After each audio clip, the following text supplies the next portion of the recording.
할렐루야. 서로 축복하십시다. 저희는 사랑합니다. 축복합니다. 맞습니다. 이 시간에는 바벨론 왕이 꿈에 본 나무에 대해서 한번 생각하면서 말씀의 은혜를 나누고자 합니다.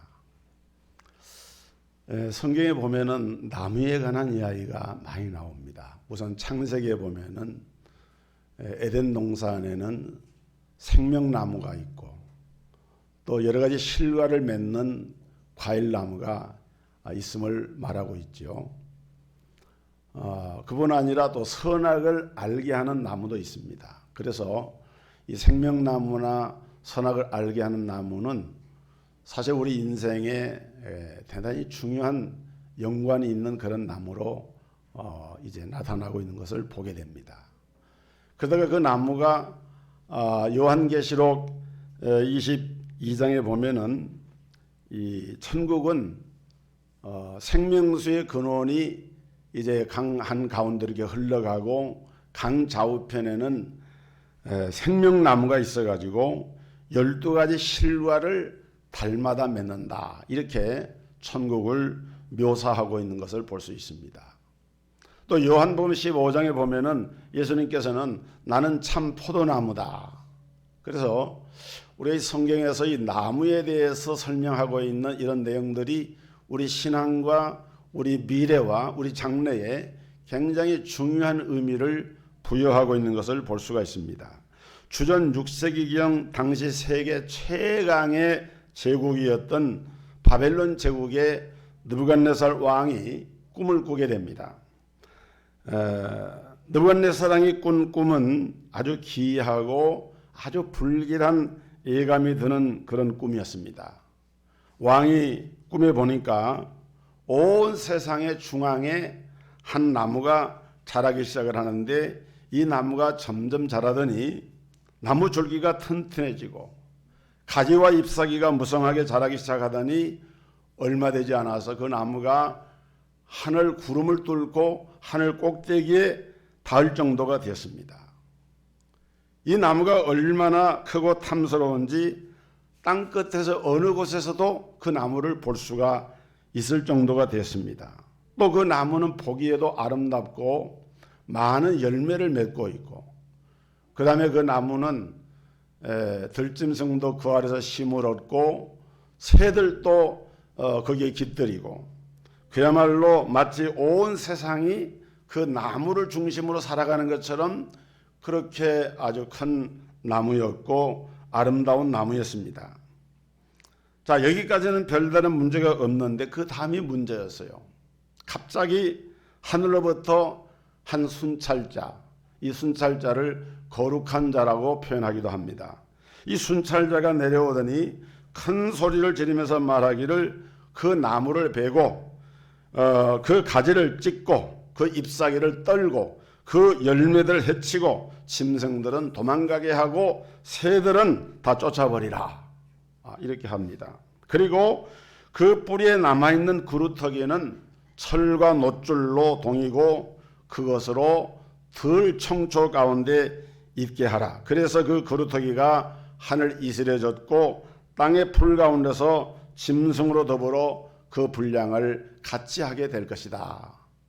이렇게 하늘에서 내려온 순찰자가 이 나무에 대해서 얘기를 합니다. 이것이 바로 느부갓네살 왕이 꿈에 본 그 나무의 모습이었습니다. 그러면 느부갓네살이 꿈에 본 이 나무를 통해서 하나님이 우리에게 지금 교훈하시는 것이 있는데 그 교훈을 우리가 생각해 봅니다. 첫째로 하나님은 이 나무를 통해서 우리 인생이라고 하는 것이 얼마나 유한한 존재인가를 교훈을 하십니다. 여러분, 성경은 모든 인생은 풀과 같다 그랬어요. 베드로전서 2장 1장 24절에 모든 육체는 풀과 같고 그 모든 영광이 풀의 꽃과 같으니 풀은 마르고 꽃은 떨어지되 오직 주의 말씀은 세세토록 있도다. 여러분, 느부갓네살 왕이 꿈에 본 나무는 다른 게 아니라 바로 그 느부갓네살 왕 자신을 그 모습을 말한 거예요. 이 꿈을 꾸고 해석을 할 사람이 없으니까 느부갓네살 왕이 전국에 알려서 술객과 박사들에게 그 꿈을 해석하라고 요청했지만은 아무도 해석을 못하는데 믿음의 사람, 기도의 사람 다니엘이 이 꿈을 해석을 하면서 지금 느부갓네살은 그 나무처럼 승승장구해서 그 명성이 온 세계에 떨치고 그 당시 바벨론 제국은 짧은 기간에 급하게 이렇게 강성해진 나라가 되어가지고 바벨론 제국이라고 하면은 모든 나라의 사람들이 두려워 떨 만큼 대제국을 만들게 됩니다. 그의 왕권은 땅끝까지 미칠 정도가 되었었습니다. 그렇기 때문에 사람들은 느부갓네살을 신처럼 숭배를 하고 받들 정도가 되었고, 실제로 다니엘서 2장에 보면은 다니엘이 자기를 위한 금신상을 만들게 하고 모든 신민들이 그 금신상 앞에 절을 하도록 해서 철저한 우상화 작업을 하고 있는 것을 볼 수가 있습니다. 바로 이 느부갓네살 왕은 바로 그 꿈에 본 거대한 나무와 같은 거예요. 자, 여러분 성경에 보면은 이제 제가 말씀한 대로 우리 인간을 나무에 비유한 표현들이 여러 곳에 나오는데, 우선 사사기 9장을 보면은 기돈의 아들 요담이 왕을 뽑는 이야기가 나옵니다. 하루는 나무들이 나가서 기름을 부어 왕을 삼으려 하여 감람나무에게 이르되 너는 우리 왕이 되라 하매, 감람나무가 그들에게 이르되 나의 기름은 하나님과 사람을 영화롭게 하나니 내가 어찌 그것을 버리고 가서 나무들 위에 요동하리요 한지라. 나무들이 또 무화과나무에게 이르되 너는 와서 우리의 왕이 되라 하매, 무화과나무가 그들에게 이르되 나의 단 것 아름다운 실과를 내가 어찌 버리고 가서 나무들 위에 요동하리요 한지라. 그러니까 왕을 뽑는 일을 나무로 비유를 합니다. 무화과나무나 이 가시나무로 비유를 하고 있습니다. 또 열왕기하서 14장 9절에 보면은 이스라엘 왕 여호와스가 유다 왕 아마샤에게 보내어 이르되 레바논 가시나무가 레바논 백향목에 보내어 이르기를 네 딸을 내 아들에게 주어 아내를 삼게 하라 하였더니 레바논 짐승들이 지나가다가 그 가시나무를 짓밟았느니라. 이렇게 말씀하면서 사람을 나무에다가 비유해서 설명하고 있음을 볼 수가 있습니다. 여기 본문에 나오는 이 거대한 나무는 바로 이 느부갓네살 왕을 비유한 것인데, 지금 느부갓네살 왕의 그 위세와 권세와 그 명성과 그 화려함이 그 나무처럼 온 세상 모든 사람에게 알려질 만큼 이제 느부갓네살 왕은 최고의 권자의 자리에 있는데, 그런데 오늘 성경은 뭐라고 말씀합니까? 아무리 세상에서 부귀와 영광과 권세를 누린다고 해도 그것은 잠시 잠깐이다. 그것은 오늘 우리 지금 이 느부갓네살 왕의 꿈속에 나타난 나무의 모습을 통해서 느부갓네살뿐만 아니라 오늘 인생을 살아가는 우리 모든 인생들에게, 우리 모든 성도들에게 너희 인생이 무엇이뇨? 너희는 잠깐 있다가 없어지는 안개니라.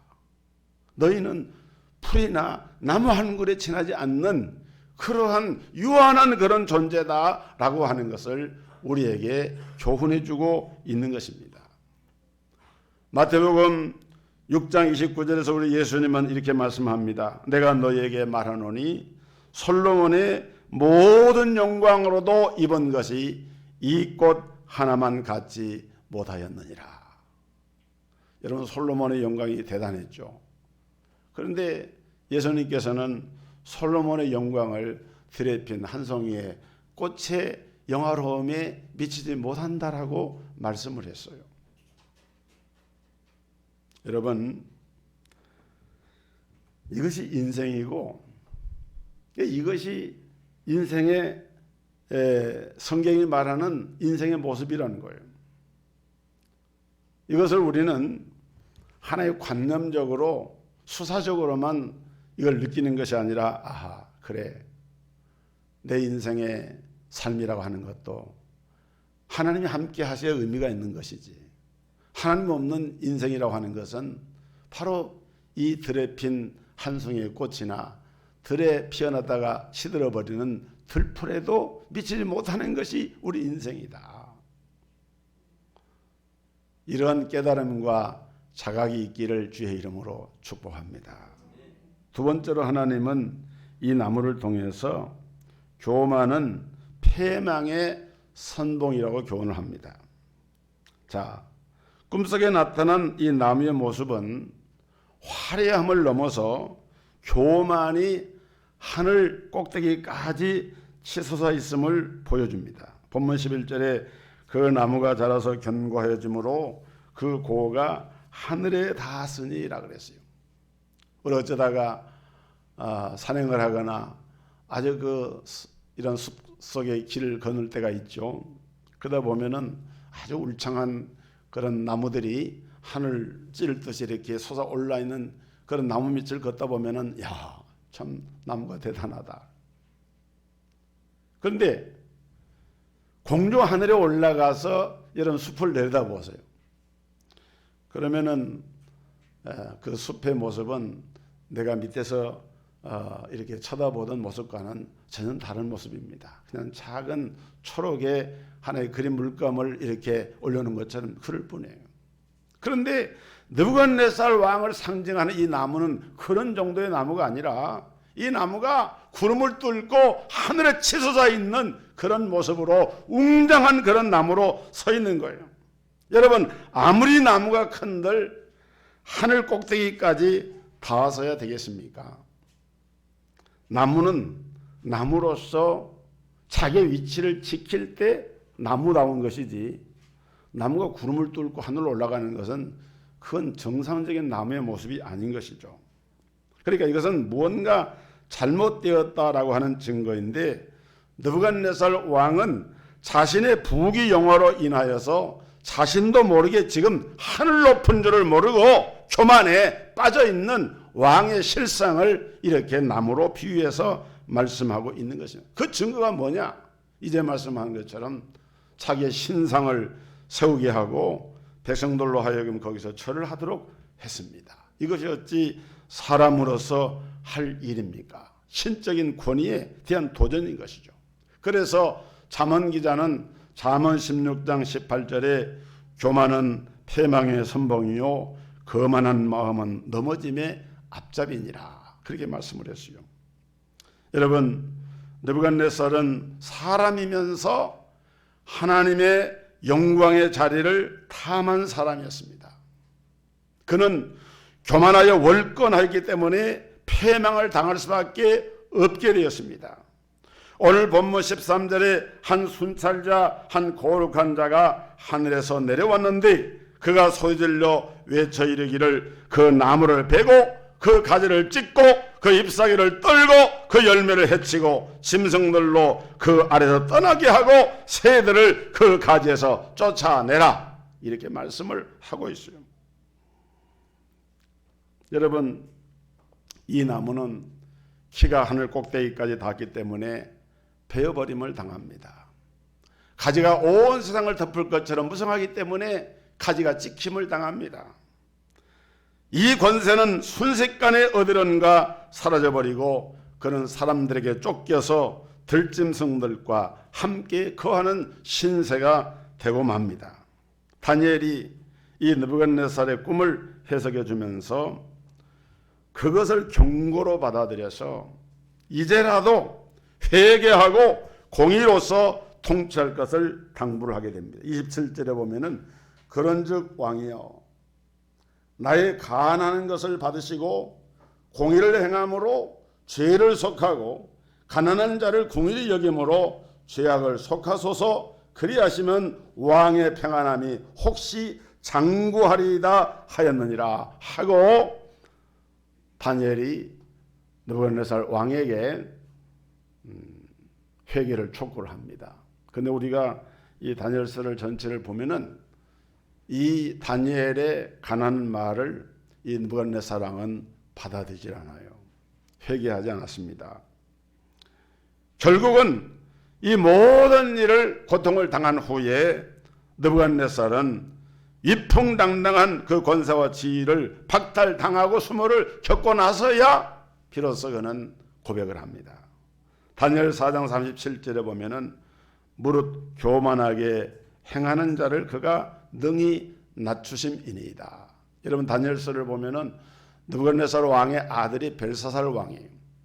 그런데 느부갓네살 왕이 이렇게 하나님께 내침을 당하고 7년 동안 이제 정신이 나가버리고 이렇게 비참한 상태가 되었을 때 이 벨사살 왕은 자기 선왕의 그런 고통을 보면서도 저 예루살렘 성전에서 가져온 그 기명들, 금그릇들 이런 걸 가져다가 술잔치를 베풀고 연회를 하고 그러다가 하나님 앞에 벽에 쓰인 손가락에 글을 통해서 저울에 달려서 매네 우바르신 너는 저울에 달려서 네가 부족함이 드러났다 하는 하나님의 경고의 말씀이고 그때부터 이 제국이 무너져 버리고 메대 사람 다리오가 그 나라를 이제 이어서 바벨론 제국이 무너지는 그런 결과를 가져오고 있는 것을 성경은 분명하게 말씀을 하고 있는 것입니다.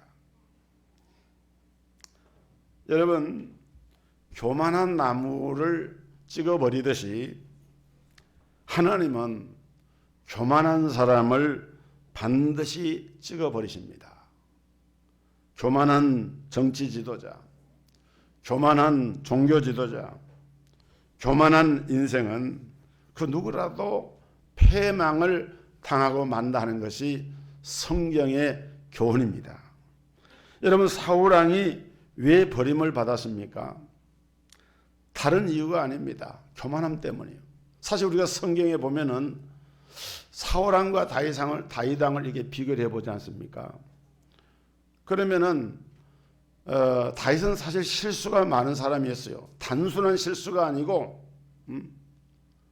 사람을 죽음으로 몰아넣는 살인죄까지 범하고 그 다윗은 그걸 감추기 위해서 거짓말을 하고 속이고 그런데 비해서 사울왕은 그런 어떤 약점 같은 것은 드러나지 않아요.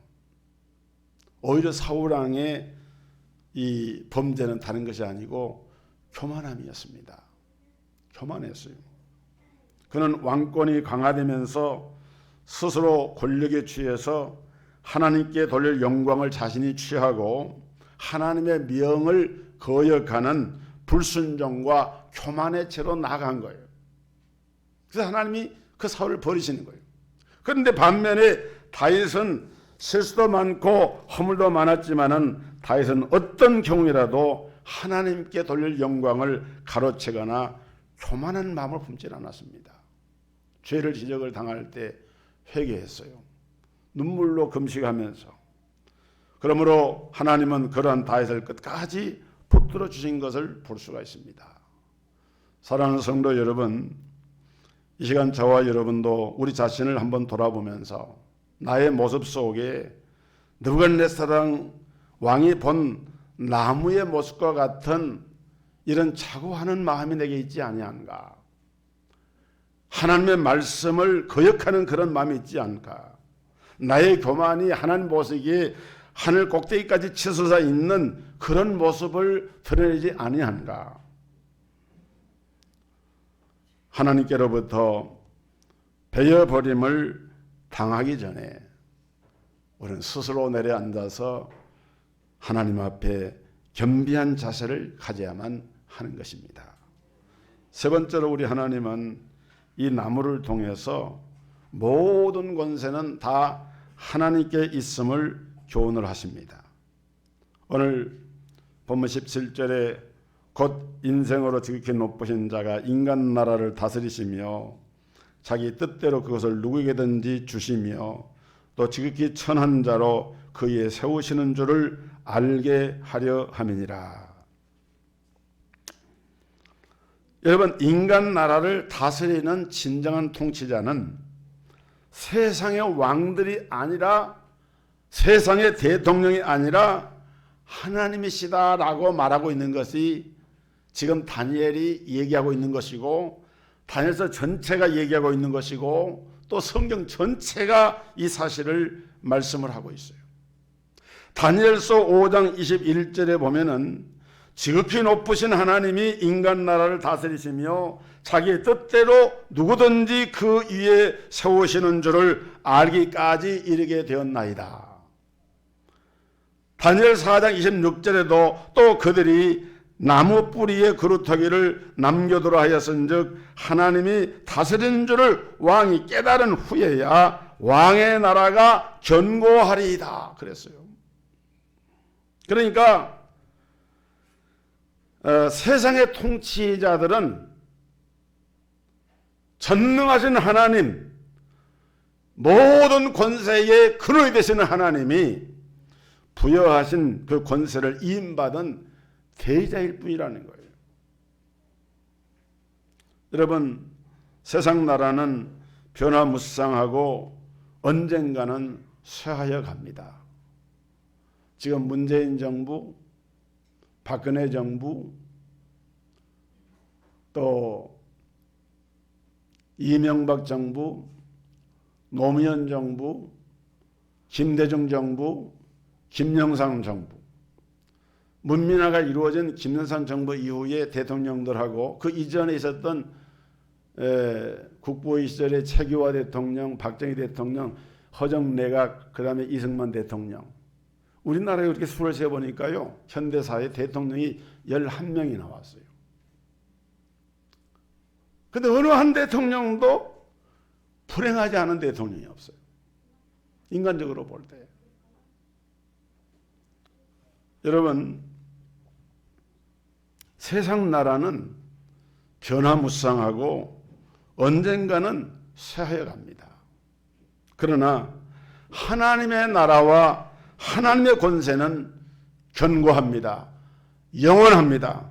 망할 수가 없습니다. 그것을 다니엘 선지자는 이 말씀을 통해서 선포하면서 다니엘은 바벨론 제국, 메데파사 제국에 이르기까지 그 새로운 제국들을 3대 제국을 동시에 경험했던 인물이었어요.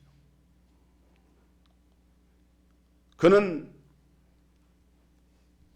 다니엘 선지자는 느부갓네살 왕에게 예언한 그 말씀이, 다니엘이 예언한 그 말씀이 그대로 느부갓네살 왕에 임하게 됩니다. 그래서 느부갓네살 왕은 적어도 약 7년간에 걸쳐서 하나님의 징계를 받았고 무서운 정신병에 시달리다가 34절에 가서 보면은 하나님의 은총을 입어서 잠시 정신이 돌아와요. 34절에 뭐라고 얘기했는가 하면은 그 기한이 참에 나 느부갓네살이 하늘을 우러러 보았더니 내 총명이 다시 내게로 돌아온지라.